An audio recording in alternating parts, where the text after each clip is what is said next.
Ibrahim El Shennawy is shopping with his wife for their family of 5 children and is feeling the inflationary burden. Everything is expensive. Food, electricity, gas, even our home rent. We used to buy a full breakfast for the 5 of us. Cheese, falafel, beans, tomato and bread for £0.50. Now 70 or 80 pounds are not enough. The state-run statistics agency says prices of food and beverages jumped by over 23% year-on-year in August on the backdrop of the conflict in Ukraine.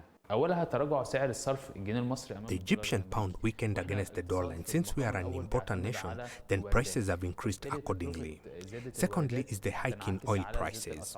Since the onset of the war in Ukraine, prices have risen to reach $100 billion at one point, which pushes local prices up. Finally is the effect of international inflation, which has also impacted rates here. The central bank has been trying to control inflation within the target 5 to 9%, but to no avail as rates have jumped to 15% and are still rising.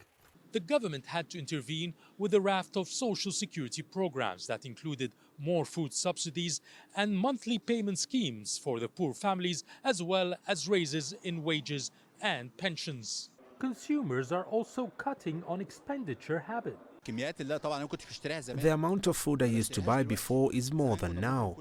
Before we used to go out every week for picnics, the zoo and other outings. But now, nothing, because we can't afford it. The kids are not happy, but that's the reality. Experts are calling on officials to take quick measures.